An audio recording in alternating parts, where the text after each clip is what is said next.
Apo! Oh my goodness! Oh my goodness! Oh my God! Ko! Ginagawa mo!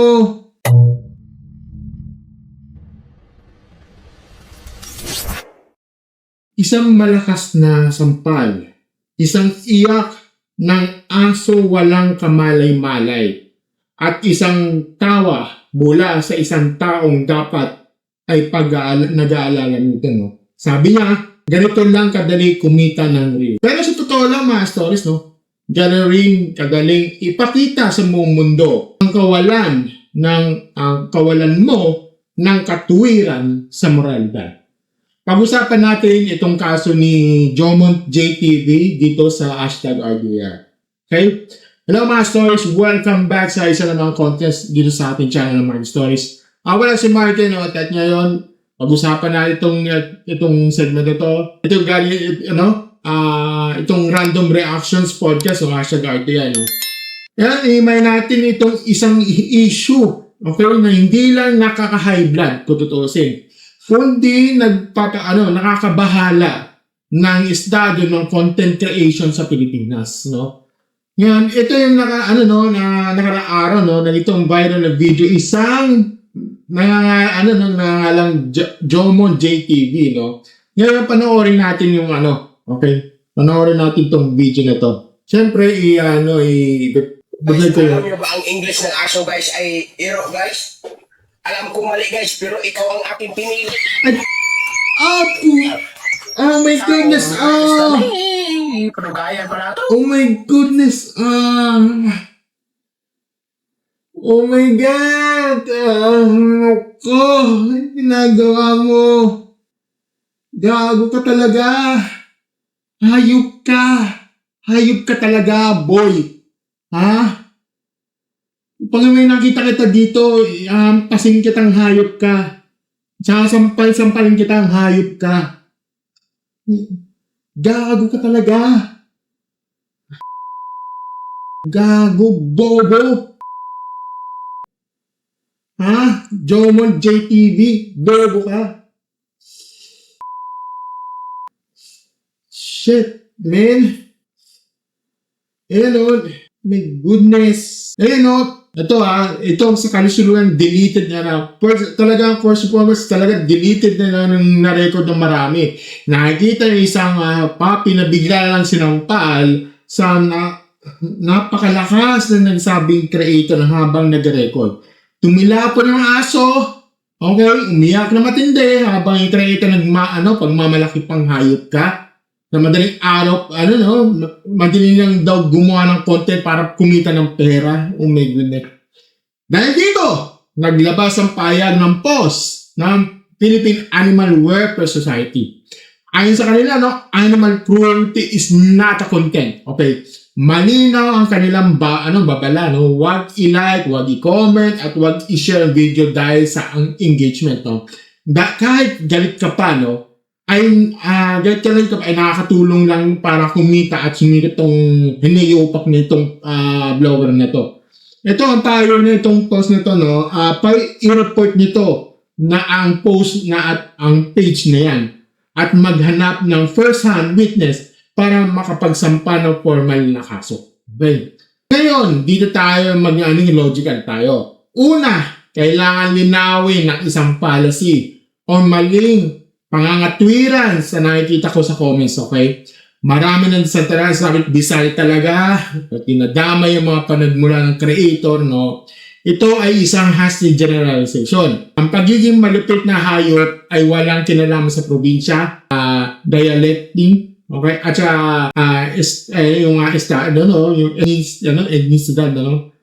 etnisidad. Ito yung usapin ng karakter at individual na moralidad. Huwag natin gawing racial o regional ang issue nito dahil sa pagiging inutil at walang pinipiling lugar. Pangalawa, ang usapan natin ang pragmatism content creation. Jomont JTV, kung nakikinig ka, ikaw Jomont JTV, ang paggamit karahasan para sa engagement na yan ay tanda ng isang creative bankruptcy. Ibig sabihin, wala ka namang maisip na matinong paraan para makuha ka ng atensyon ng tao kaya gumagamit ka na ng pananakit sa nilalang na walang karaban-laban. Ito ang logical mo, ang logical mo na ganito lang ka, hindi ka daling kumita, isang malaking pagkakamali. Isang malaking pagkakamali dahil lang sa ilalim ng Animal Welfare Act of the Republic Act No. 845, na ginawa mo ay may katapat na kulong at multa. Tandaan mo yan. Sa magandang salita, ang easy money ay nasa posibleng mauwi sa easy prison time. Sabi ko sa iyo. It's philosophically speaking, ang pagtrato natin sa hayop, okay? Ang refleksyon sa ating pagkatao.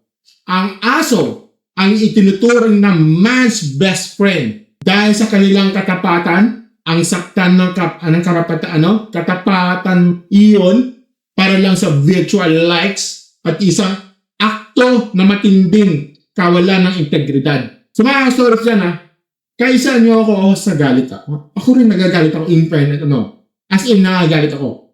Alam mo, nakapangigil ang Google. Nakapangigil ako. Nalumo ng kailangan maranasan ng aso ng ganitong kalupitan. Para lang sa stats sa social media, para sa views. Pero sundin natin yung payo ko ng post. Huwag natin bigyan ng platform ng inutil na yan ang mga ganitong tao. Kapag sinare nyo ang video niya, kahit ang caption nyo ay galit, tinutulungan nyo pa rin yung mga algorithm na yan na ipakita siya para mas maraming tao. Ang tunay na kapangyarihan natin ay pag-report. I-report nyo sa mga ahensya at ang pag-boycott ng kanilang mga page. Ang justisya hindi nakukuha sa pagmumura. Hindi nakukuha sa pagmumura lang sa comment section. Nakakuha ito sa legal ng proseso. Jomon JTV, deleted man yan yung video mo, ang iba daw siya nasa kamay na ang publiko. URL, timeline, kamay ng publiko at sa mga otoridad. Hindi pa bibo. Tawag ginawa mo. Tawag doon pagiging abusado. Okay mga stories, may follow-up tayo sa issue nito. Ang mahalagang basahin natin yung maayos dahil dito na pumapasok ng tunay na usapin ng accountability. Hindi lang galit online. Ayon sa Philippine Animal Rescue Team o PRPART, na may mga bagong development sa viral dog abuse incident. Una, itong exclusive interview sa isinagawa ng 95.1 XFM sa Kabangkalan sa individual na sangkot sa viral na insidente. Pangalawa, may statement din mula sa kamag-anak ni Jomon Granada. Pangatlo, at may action taken at official statement ng Municipality of Kawayan, Kawayan Negros Occidental. So, dagdag pa ng part na to, nakatanggap sila ng komento mula kay Mr. Greg Carlos Sumogat para sa Municipal Government of Kawayan. At nakapin daw sa comment section ng kanilang post. Isa pang mahalagang detalye ayon sa La Carlota City Public Information Office, mali o hindi totoo ang claim ng individual sa kanyang Facebook profile na nagtatrabaho siya sa opisina nila. At hindi lang yan, ayon sa post, may official police report ng nayahin sa La Carlota Component Police Station. Ngayon, tungkol naman sa aso, malinaw na sinabi ng PART, maraming nagtatanong kung ano na raw ang nangyari sa aso. Nananawagan ng rescue, pero hanggat hindi pa malinaw ng eksaktong pagkakainlanlan at lokasyon ng sangkot, limitado ang magagawa ng mga otoridad at animal welfare groups, kaya kung may credible information o totoong impormasyon tungkol sa pagkatao o kinaroroonan niya, dapat itong i-report agad sa City Government of Kabangkalan, Municipal Government of Kawayan o sa tamang lokal na otoridad. No, nilinaw rin ng part no, sa sinadya nilang hindi i-share ang mismong video ng pang-abuso dahil ang pag-share niyan ay dagdag engagement lang para sa uploader. No?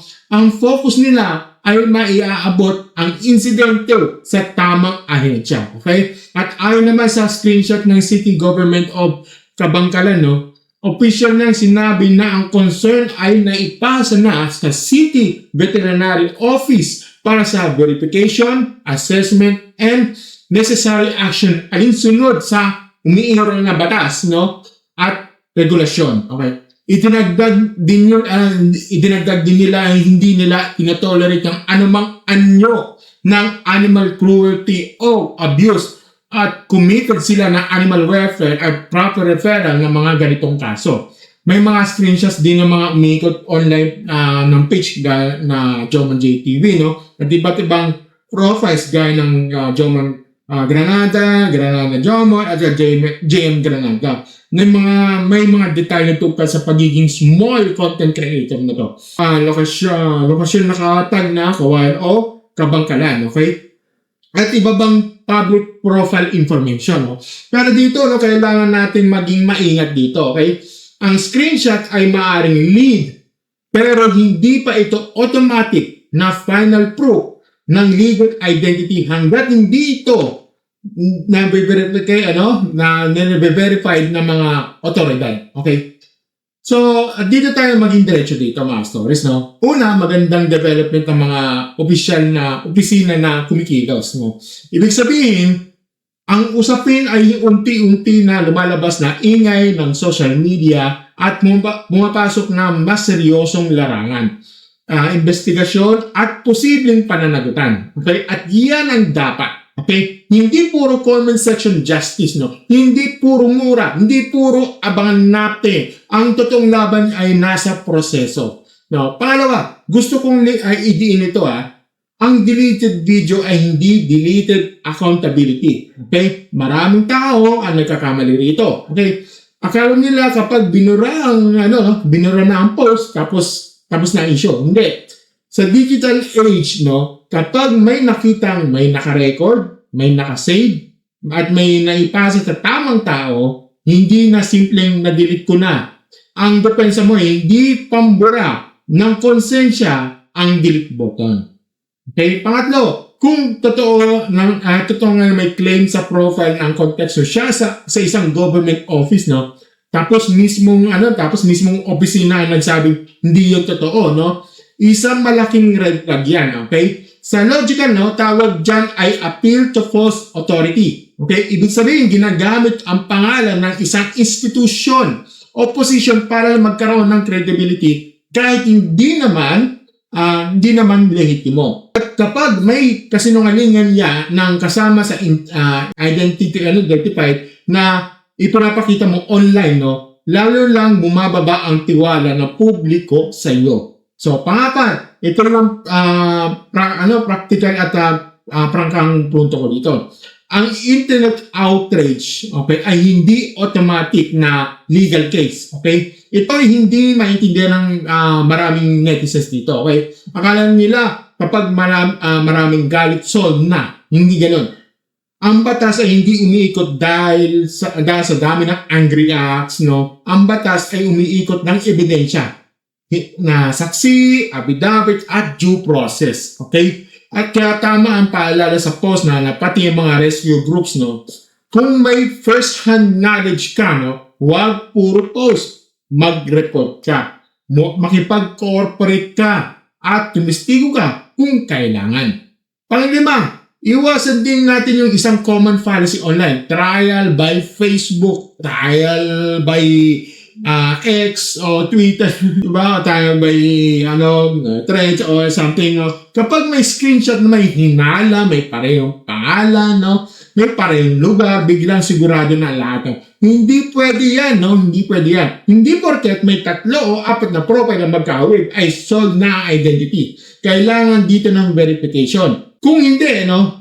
Baka sa kasagutan mong tumulong. Baka sa kagustuhan mong tumulong, mali pa ang matatamaan mo. At kapag mali ang natamaan mo, hindi ustisya ang tawag doon.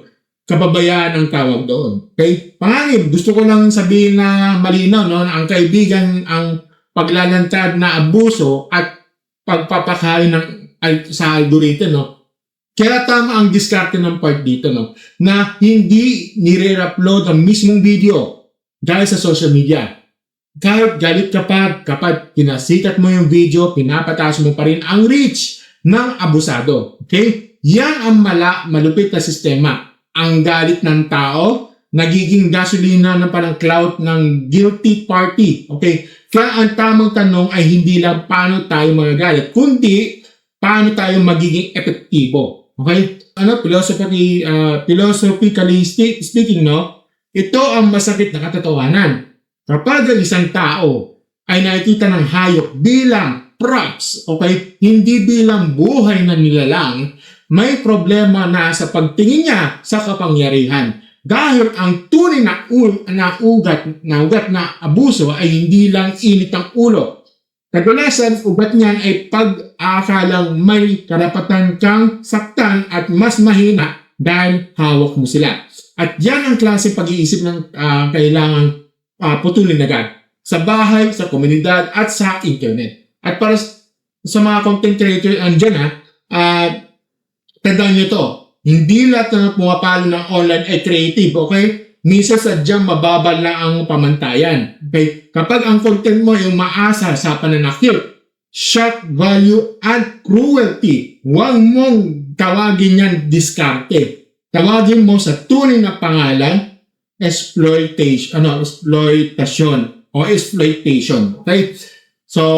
So follow-up na ito, no, ang pinaka-importante na balita ay simple. Gumagalaw ang tamang ahensya. Pero kailangan pa rin na maayos. Verification at legal na process. Kaya sa mga stories dyan, ito ang tamang direksyon. Kung may totoong impormasyon ka, i-report mo. Kung may wala kang verified nito, huwag kang maghula. Okay? Kung galit ka, gamitin mo sa tamang aksyon, hindi sa dagdag views. Okay? So, at para sa sino mang sangkot dito, isang pangpapaalala, no? Ang pananakit na aso para sa content ay hindi bisyo sa content creation. Posibleng yan maging usapin sa batas, karakter at reputasyon mo habang buhay. Mabilis kang makakuha ng atensyon? Oo. Pero baka mas mabilis ang winasa sa sarili mong pangalan. Sa dulo ng sa dulo na ito, no? Animal cruelty is not a content. Hindi ito prank, hindi ito tip, hindi ito diskarte, at lalong hindi dapat palalampasin. Ganun na yan. Ha? Kaya kayo, ano opinion ni dito tungkol sa lumalalang trend sa animal cruelty? Para sa content nyo, comment nyo na lang sa baba. Pero, pananatin natin logic na maayos na ito sa diskusyon. Yun lang mga source sa masasabi ko dito. Maraming salamat sa pag-iinginig sa RJ dito sa Martin Stores. Huwag kalimutan na like, share, subscribe sa ating channel. Click na ba yung button sa ating baba. Tsaka join na lang kayo sa membership ko for as low as 39 pesos for the early video content ko. Para may latest tayo. Kasi ang daming content yung nilalagay ko dyan. And, shoutouts dito sa baba. Okay? So, yun lang mga stories. Thank you and have a great never stories. Bye.